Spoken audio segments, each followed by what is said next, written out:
Channapatna bus ನಿಲ್ದಾಣದಲ್ಲಿ ಬೆಂಗಳೂರು ಮಹಾನಗರ ಸಾರಿಗೆ ಸಂಸ್ಥೆಯ ವತಿಯಿಂದ ಕೆಂಪೇಗೌಡ ಬಸ್ ನಿಲ್ದಾಣದಿಂದ ರಾಮನಗರಕ್ಕೆ ಸಂಚರಿಸುತ್ತಿದ್ದ ವಜ್ರ ವಿಸ್ತಾರ ಹವಾನಿಯಂತ್ರಿತ ಸಾರಿಗೆ ಸೇವೆಯನ್ನು ಚನ್ನಪಟ್ಟಣದವರೆಗೆ ವಿಸ್ತರಿಸಿದ ಮಾರ್ಗಗಳನ್ನು ಶಾಸಕರಾದ ಸಿಪಿ ಯೋಗೇಶ್ವರ್ ಉದ್ಘಾಟಿಸಿ ಮಾತನಾಡಿದರು. ಇದೇ ಸಂದರ್ಭದಲ್ಲಿ ಬಮೋಲ್ ಅಧ್ಯಕ್ಷರಾದ ಡಿಕೆ ಸುರೇಶ್, ರೇಷ್ಮೆ ಮಾರಾಟ ಮಂಡಳಿ ಅಧ್ಯಕ್ಷ ಎಸ್ ಗಂಗಾಧರ್, ಯೋಜನಾ ಪ್ರಾಧಿಕಾರದ ಅಧ್ಯಕ್ಷ ಪ್ರಮೋದ್, ಗ್ಯಾರಂಟಿ ಯೋಜನೆಗಳ ಅಧ್ಯಕ್ಷ ಬೋರ್ವೆಲ್ ರಂಗನಾಥ್, ಆಪ್ಕಾಮ್ಸ್ ನಿರ್ದೇಶಕ ಶಾನ್ಭೋಗ್ನಹಳ್ಳಿ ಪ್ರದೀಪ್, ನಗರಸಭೆ ಅಧ್ಯಕ್ಷ ನಾಗೇಶ್, ಮಾಜಿ ಅಧ್ಯಕ್ಷ ವಾಸೀಲ್ ಅಲಿ ಖಾನ್, ಸದಸ್ಯ ಸತೀಶ್ ಬಾಬು, ಯುವ ಕಾಂಗ್ರೆಸ್ ಅಧ್ಯಕ್ಷ ಚಂದ್ರಸಾಗರ್, ಮುಖಂಡರಾದ ಎಸಿ ವೀರೇಗೌಡ, ಕರಣ್ ಆನಂದ್, ಸುನಿಲ್, ಪಿಡಿ ರಾಜು ಹಾಗೂ ಸಾರಿಗೆ ಅಧಿಕಾರಿ ಪುರುಷೋತ್ತಮ್ ಸೇರಿದಂತೆ ಇತರರು ಹಾಜರಿದ್ದರು.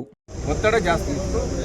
ಈ ಬಸ್ಗಳಲ್ಲಿ ನೀವು ದುಡ್ಡು ಕೊಟ್ಟರೆ ನಿಮಗೆ ಆರಾಮದಾಯಕವಾದಂಥ ಪ್ರಯಾಣ ಸಿಗುತ್ತೆ ಅನ್ನೋ ಒಂದು ಆಶಾಭಾವನೆ. ಇದರಲ್ಲಿ ಒತ್ತಡ ನೋಡಿಕೊಂಡು ಇನ್ನೂ ಹೆಚ್ಚಿಗೆ ಬಸ್ಗಳು ಬೇಕಾದರೂ ಬಿಡ್ತೇನೆ ಅಂತೇಳಿ ಡಿಪಾರ್ಟ್ಮೆಂಟ್ ಒಪ್ಪಿಕೊಂಡಿದೆ. ಬರೀ ಎ ಸಿ ಬಸ್ ಮಾತ್ರ ಬಿಟ್ಟವ್ರೆ, ಮಾಮೂಲಿ ಬಸ್ ಬಿಡಲಿಲ್ಲ ಸರ್. ಅದಕ್ಕೆ ಬೇಸಿಗೆ ಅಲ್ವಾ, ಎ ಸಿ ಬಸ್ ಬಿಟ್ಟಿದ್ದಾರೆ. ನಿಮಗೆ ಮಳೆ ಬಿದ್ದ ಮೇಲೆ ಮಾಮೂಲಿ ಬಸ್ಸು ಎಲ್ಲ ಕಡೆ ಏನೂ ಇಲ್ಲ. ಇದು ಈಗ ಚನ್ನಪಟ್ಟಣ ಬಿಟ್ಟರೆ ರಾಮನಗರ ಬಿಟ್ಟರೆ ಕೆಂಗೇರಿ, ಮಹಿಳೆಯರಿಗೇನ ಪ್ಲೀಸ್ ಬೇರೆ ಬಸ್ ವಿಚಾರ ಬೇರೆ ಬಸ್ಗೆ ಏನಾರ ಬೇಸ್ ಬಂದಾಗ ನಾವು ಬಿಡ್ತೀವಿ. ಕೊಟ್ಟು ಪ್ರಯಾಣ ಮಾಡೋ ಬಸ್ಗಳು ನೀನು ನಮ್ಮ ಸ್ತ್ರೀಸ್ ಇಲ್ಲ, ಇವು ಸ್ತ್ರೀ ಶಕ್ತಿ ಬಸ್ಗಳಲ್ಲ. ಇವು ಏನಿದ್ರು ಹಣ ಕೊಡಬೇಕು, ನೇರವಾಗಿ ಮಾಡ್ತೀವಿ. ಆ ಬಸ್ಗಳು ಜನಸಾಮಾನ್ಯರು ಬಿಟ್ಟಿರೋ ಬಸ್ಗಳು ಬಹಳಷ್ಟಿವೆ, ಈಗ ಓಡಾಡ್ತಾ ಇವೆ. ಹಾಗಾಗಿ ಅದೇನು ತೊಂದರೆ ಇಲ್ಲ.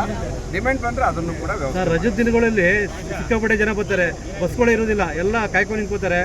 ಆಮೇಲೆ ಒಬ್ರು ಮೇಲೆ ಒಬ್ರು ಬಿಡ್ತಾರೆ. ನಾನು ಡಿಪಾರ್ಟ್ಮೆಂಟ್ ಅವ್ರು ಮಾತಾಡ್ತೀವಿ, ಹೆಚ್ಚುವರಿ ಬಸ್ ಬೇಕಾದ್ರೆ ಬಿಡ್ತಾರೆ. ಅವ್ರಿಗೆ ಈಗ ಅವ್ರು ರೆಡಿ ಇದ್ದಾರೆ. ನಾನು ಕೇಳಿದ್ರು, ಸರ್ ಇನ್ನೂ ಹೆಚ್ಚಿಗೆ ಬಸ್ ಬೇಕಾದರೂ ಕೊಡ್ತೀವಿ ಸರ್. ಹೊಸ ಬಸ್ಗಳು ಬೇರೆ ಬರ್ತಾ ಇದೆ. ಈಗ ಹೊಸ ಬಸ್ಗಳು ಬಂದಮೇಲೆ ಇನ್ನೂ ಆರಾಮದಾಯಕವಾಗಿರುತ್ತೆ.